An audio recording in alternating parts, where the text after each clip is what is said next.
বীরভূমের পাথরকুচি অর্থাৎ খয়রাশোলের এই পাথরকুচিতে 7 দুর্গার পুজো হয়।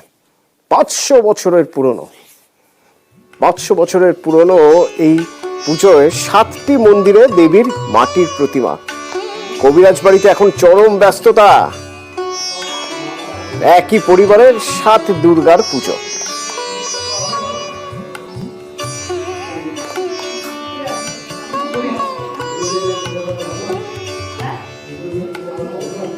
এই পুজো করে আমরা খুব আনন্দ পাই, কোনো অনুদান পাই না ঠিকই, কিন্তু কষ্ট করেও পুজোটা করে আনন্দ পাই।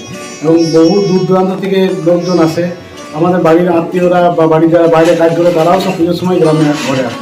7টা দুর্গা মন্দিরের পুজো। এই পুজোর প্রথম প্রচলন করেছিলেন গদাধর পণ্ডিত। উনি পণ্ডিত উপাধি পান। তারপর আস্তে আস্তে বংশ বাড়তে এখন 7খানা মন্দিরে পুজো চলছে। সেটা পুরো একদম পারিবারিক, কোনো অনুদানে বা পুরো অখণ্ড অবসর, আর সেই সময় টুক করে একটু পাহাড়ে ঘুরে আসা। তো সেই জন্যই এই পুজোর সময়, পুজোর মরশুমে পাহাড়ে পর্যটকের ঢল নামে। কিন্তু এবছর আবহাওয়ার খামখেয়ালিতে হোমস্টে, রিসোর্ট প্রায় পর্যটক শূন্য ডুয়ার্সের।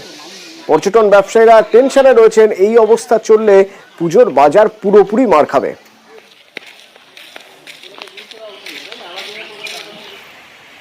কারণ বলতে দেখতেই পাচ্ছেন যে প্রাকৃতিকের যে একটা ব্যাপার চলছে, সবসময় বৃষ্টি বৃষ্টি হচ্ছে আর কি। আর শোনা যাচ্ছে আবহাওয়া দপ্তর থেকে যে আপনার পুজোতেও নাকি বৃষ্টি হবে। তো এমনি তো ট্রেনের টিকিট বুকই আছে, কিন্তু ভালো রেসপন্স এখন অব্দি পাওয়া যাচ্ছে না। অন্যান্যবার কি হয়, জঙ্গল আমাদের গত 15 তারিখে জঙ্গল খুলে গেছে। জঙ্গল খোলার পথে টুকটাক টুকটাক একটু হয়, কিন্তু এবছর খুব একটা ভালো রেসপন্স পাচ্ছি না। এই মুহূর্তে বলতে গেলে টুরিস্টের সংখ্যা খুবই কম। সদ্য আমাদের ফরেস্ট খুলেছে। অন্যান্য বছর কি হয়, ফরেস্ট খোলার পরে টুরিস্টের একটা চাহিদা থাকে, সেই তুলনায় এই বছর একটু সংখ্যা কম রয়েছে টুরিস্টের। আর চারিদিকে প্রচুর বৃষ্টি হচ্ছে, সমতলেও হচ্ছে, পাহাড়েও হচ্ছে, সেটা একটা আমাদের চিন্তিত ব্যাপার রয়েছে। তো এখন আমরা পুজোর জন্য অলমোস্ট রেডি হয়ে রয়েছি, শুধুমাত্র টুরিস্টের অপেক্ষা রয়েছে।